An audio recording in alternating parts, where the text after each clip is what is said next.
Hello，大家好。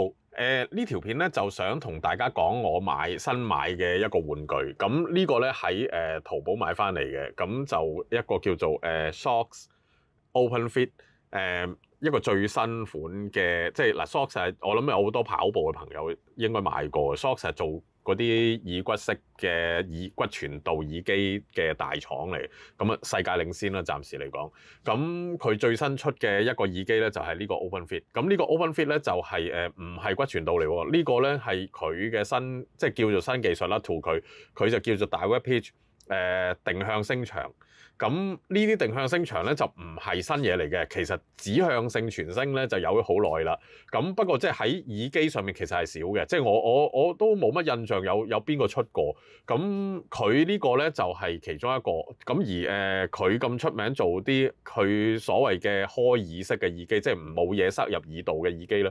咁所以我對佢幾有信心嘅。咁所以我就買咗一個嚟試。咁但係暫時嚟講咧，香港冇行貨嘅。咁你要買咧，只能夠喺香港喺中國大陸同埋日本買，咁就大陸就容易啦，咁啊你上淘寶咪買到咯。咁日本又點解會有咧？咁其實好得意嘅，咁佢喺日本咧一個叫 Green Funding 嘅網站咧，就早前已經做咗一段幾長時間嘅眾籌。咁而家其實都幾多大陸公司中意喺日本嗰度做眾籌，因為即係一來可能真係籌到錢又賣到貨，二來就有個宣傳作用咁所以咧而家咧日本咧就開始有好多巴打收到貨啦。咁呢隻嘢其實有咩特色咧？咁佢本身咧係一個唔使插入耳道嘅耳機，但係佢唔係骨傳導，即係唔係靠震嘅。咁如果你想試骨傳導，你好容易嘅啫。你去嗰啲豐澤啊、百老匯啊，或者即係嗰啲街上面嗰啲鋪頭咧，其實好多咧有 Shocks 嗰啲骨傳導耳機可以試嘅。咁但係咧就呢隻我而家手上呢隻咧就未有嘅。咁佢應該好似聽講話5月就會出。咁我想同大家講下我嘅感想啦，同埋就同大家做一個簡單嘅開箱。咁嗱好啦，咁啊即係喺呢度啦。咁嗰個機咧其實基本上係冇嘢嘅。唔係，同埋我已經試咗2日㗎啦。咁我只不過係塞翻落去俾大家睇嘅啫。咁啊呢間咧就叫深圳兆音啊。咁佢個耳機咧就係咁嘅。咁啊乜差嘢都冇㗎啦。咪耳機一個啦。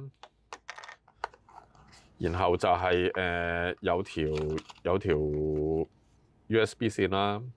咁啊啲說明書啊嗰啲咁嘅神嘢啦，咁啊喺度係得咁多啦，非常好。其實簡單就好啦，少啲垃圾啊。咁佢呢嚿嘢咧，裡面就有兩個耳機啦，就係呢個嘢啦，咁樣啦。咁但係佢留意佢呢個盒幾大㗎？佢如果 compare 我用開嗰個 Samsung 咧，其實我個 Buds Pro 咧係得咁大嘅咋。咁佢係大盒好多。咁因為佢有條嘢，咁本身就係咁大抽嘅。咁啊是鬼大啦，其實冇乜所謂，因為你係咪都拎咗出嚟等翻落個袋嘅。咁佢呢個戴法咧係咁嘅。其實咧佢冇嘢等入個耳道咧，咁其實佢就靠吊住呢一個喇叭狀嘅東西咧，吊喺你個耳骨上邊嘅，即係耳窿上邊嗰個耳骨頂住。咁其實佢個戴法咧就係咁嘅。咁啊轉一個圈，咁然後咧就即係佢掛住喺個耳度。掛住喺個耳骨上邊，咁然後咧呢個喇叭咁嘅東西咧就喺你個耳窿嘅上邊嘅，咁啊唔使頂得好實嘅。我試過就咁上下吊住就有聲噶啦。咁當然你塞埋呢個聲會好啲嘅，即係貼耳啲會好啲嘅。咁而咧我大概玩咗2日啦，咁我覺得個聲咧就相當好嘅，即係幾 amazing 嘅。即係講真喎，你如果唔塞入耳而個聲都算相當好。咁但係咧佢又好得意嘅，呢間嘢好鬼中意咧集中搞個 bass 嘅。咁個 bass 咧就好做作嘅其實。所以咧如果你係嗰啲即係對個聲好執着嗰啲人咧，咁你即係我勸你就免啦，即係你無謂試，因為玩得呢啲耳機咧就求清晰嘅啫，即係你如果求音響效果咧，你去買翻 Shure 啊、Sennheiser 嗰啲，因為我 compare 我自己用開535咁，咁唔係嗰啲嘢嚟嘅。一來錢唔係同級啦，二來個目的唔同嘅。535就係追求音響效果，呢啲咧就係追求聽聲清楚。咁我諗呢件事緊要。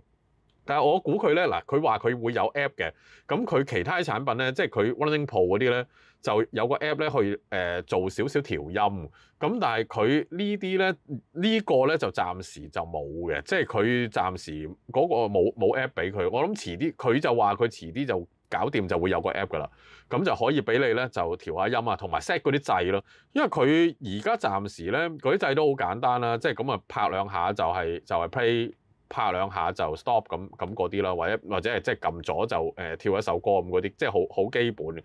咁而遲啲可能如果佢有 app 嘅，可以 control 下就加啲其他 function 落去嗰啲掣度咯。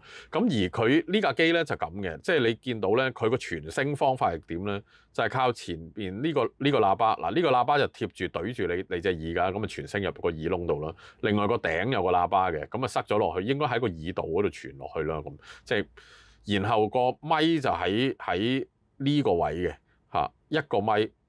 同埋個邊一個咪，通話聲好清楚。講真，即係如果純講電話咧，咁佢嗰個 noise cancellation 就做得好好。咁當然其實隻都好嘅，即係 even 你話喂你揾 Samsung 啊嗰啲都好嘅。咁因為戴咗上耳近，而個咪又喺翻個耳啊，同埋即係前後咧，其實就會一般個效果都幾好。咁同你話例如我用開 Shure BT2嗰啲咧就真係冇得比嘅。BT2即係基本上係嘈到撲街嘅。咁但係就唔同喎，即係嗰個目的嗱，你搞清楚嗰啲就為咗當音響玩，呢啲咧就係啲功能性嘅耳機咯。咁而佢有個好處咧，就係佢相當舒適嘅，戴咗上嚟呢隻係我用過咁多耳機可以佩戴最耐而係最舒適，因為佢冇嘢插入耳道，而佢只係掛喺度，而佢個重量極輕。咁係怕跌啦，咁但係我掛咗，即係我 so far 我又冇乜，即係未試過甩嘅。咁跑步啊嗰啲其實係 OK 嘅。其實即係講真，你係好難揈得甩嘅，揈基本上係唔會甩嘅咁咯。咁個穩嘅程度係 OK 嘅。咁而電池相當好，咁叉一次電咧就可以玩7個鐘。仲有快叉添，叉5分鐘玩到接近1個鐘。咁即係我自己實測咧，就叉一次電基本上夠你半日有多噶啦。咁然後個盒咧就可以叉3次，即係咧個盒連埋個耳機咧 total 佢就可以，佢話你可以玩28個鐘嘅。咁係唔係28個鐘？因為耳機就7個鐘，個盒可以叉3次嘛，咁啊啱啦。咁然後咧就好舒服啦，因為你個耳道係勁爽啊嘛，即係冇嘢插住咁啊好輕鬆。咁而室內如果你喺室內靜嘅地方聽咧，個音質都算相當好嘅。咁但係嗰個音場咧就唔係你普通耳機嗰種感覺嚟嘅，即係同耳道式嗰啲就唔同嘅。咁反而有少少似掉咗2隻喇叭喺個天咁啊！即係我覺得啦嚇，嗱呢啲好抽象啊，我諗個唔同嘅，即係將來如果有行貨，大家可以去試下。咁但係咧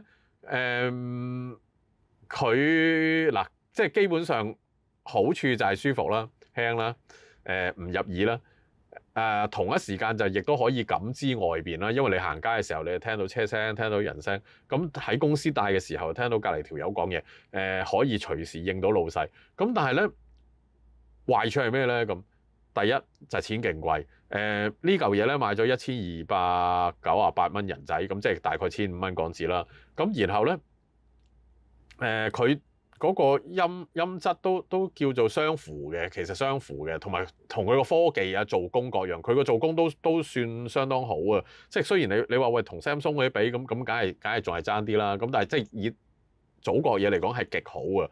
咁價錢就合理嘅，即係我覺得雖然貴，但係貴得係合理嘅。但係個唔好處係咩咧？就係外邊嘈嘅時候咧，你就唔使諗啦。因為我初諗住買嚟愛嚟聽 podcast 嘅，咁但係後尾我發覺，喂，其實咧出邊有聲傳緊入個耳道嘅時候，我係聽唔到乜嘢嘅。而且好分心，我係咪都聽唔晒人哋嗰啲説話？只係反而咧，如果你話喺街聽下啲音樂，有啲聲嘈下咧就 OK。如果你要好清楚聽到裡面即係嗰啲 podcast 嗰啲內容嗰啲説話咧，其實你係街上面嘅噪音太多啦，而且噪音係會大過呢個耳機聲嘅。咁所以唯一方法係點咧？就開到佢勁大聲，開到去90%、100%。咁如果咁樣咧，就連佢自己都話有機會懷疑㗎。咁即係咁點咧？咁即係聽唔到喎，唯有勁大聲，勁大聲你又話搞懷疑。咁我都覺得有機會㗎。即係你成日開到咁大聲，你唔知啫。咁但係事實上係咁大聲啊嘛。咁而唔好處就係另外就係。佢又好笑啊！其實佢Running Pro 啊嗰啲咧，佢話如果你想聽得清楚啲，你係塞個耳塞啦咁嚇。喂，係咪搞笑啊？我就係為咗打開個耳窿，所以先至用呢嚿嘢啊嘛。我諗住你傳落我個靈魂嘅深處啊嘛。咁點知你而家同我講話開翻個耳窿，唔係塞翻個耳窿，塞翻個耳窿就可以 concentrate 啲。咁我不如原本我攞翻個535出嚟塞落個耳窿啦。咁唔會唔合理啊嘛。咁所以咧就係有呢個問題啦。另外就係有個漏音嘅問題。佢本身咧帶得喺外邊咧，就外邊泵啲聲入去你個耳道，但係相反，即係雖然佢係有指向性㗎啦，已經係指向你耳道裡面轟入去，但係咧都會向另外一邊漏嘅。所以咧，如果你開到大聲嘅時候咧，隔離係知你聽緊歌定係聽緊人聲嘅，即係大概你聽到雖然有啲陰聲，你話係咪好清楚唔係嘅，但係你喺 office 就聽到嘅，即係靜嘅地方咧就聽到嘅咁咯。咁而嗰個另外就係個低音好似怪怪地咯。不過就算啦，即係其實都冇乜所謂，因為你喺街嘅時候，我都唔得閒理佢低唔低音啊。即係如果原本我買佢翻嚟個目的就係為咗行街噶嘛，咁所以其實本身就係同個場景有關。你話呢嚿嘢值唔值得？我覺得咧純講個科技做工各樣，我覺得千零蚊值嘅。但係好可惜。好可惜係個場景錯配咗，即係佢唔係運動耳機，反而咧我又諗，其實咧如果我跑步，我買個 Running Pro，即係佢嗰啲骨傳導係合理嘅，因為我主要就係開耳就聽到聲，就即係聽外邊嘅車聲緊要啲，因為危險啊嘛。咁音樂就聽到就聽，聽唔到就算啦，盡量有啲陰聲都 OK 嘅。咁但係我呢種產品咧又唔係喎，因為我今次呢個OpenFit 咧，其實佢 target 就唔係純係運動喎，平時日常都可以用喎。咁如果日常都可以用，咁我希望出街聽 podcast，咁啊係一個錯配啦。因為我根本聽唔清楚，啲説話聽唔清楚，而唯一你話有用嘅就係喺一個靜嘅地方咯，喺室內靜嘅地方，咁啊清楚啦，當然，咁音樂亦都唔錯。咁但係既然係咁我不如用平耳嘅耳機，我就咁普通嘅 AirPod， 甚至乎再平啲嘅普通耳機，其實都做到喎。我唔需要買咁貴嘅。第一，第二就係平耳嘅耳機可能仲 concentrate 啲添。即係如果你平耳嘅耳機，其實我冇嘢收入個耳道度，但係嗰啲聲都好直接轟入去，又有少少隔音嘅作用，即係變咗反而好少少咯。所以就其實個場景係你一定要諗嘅，即係如果你想買呢嚿嘢，你諗清楚你想做乜。出街聽 podcast 免啦，出街聽音樂，你預咗你成日都開到勁大聲。咁至於你話其他情況咧，我就諗到咧就係喺公司做嘢咧就有啲用，因為我平時戴住咧就可以聽到同事隔離講嘢，同埋我可以戴一個好長嘅時間，即係我唔使除來除去。如果我用其他耳機咧，我成日你有人同你講嘢你又除，咁好鬼麻煩。但係呢個嘢咧就唔使除，而且佢個通話水平，即係個咪收音好好，咁啊變咗我連講電話咧我都唔使除，即係我有人打電話嚟我就當佢 hands-free 就聽埋電話，對方都聽得好舒服，對方都覺得個咪聲好好嘅。咁另外就係的士佬我嚟聽 walkie 咯，即係聽司徒嗰啲咯。咁除此之外我就諗唔到啦，即係如果其他情況咧，我就唔係好諗到個場景啊。咁你話我嚟運動咁運動應該買翻佢 Socks 嗰啲耳骨式啊嘛，因為佢又夾得穩啲嘛。咁我買佢其實另外一個原因就係因為我唔想買耳骨式嗰啲耳骨式，因為有個圈喺後邊咧，你其實你喺公司度一向後仰就頂到噶嘛。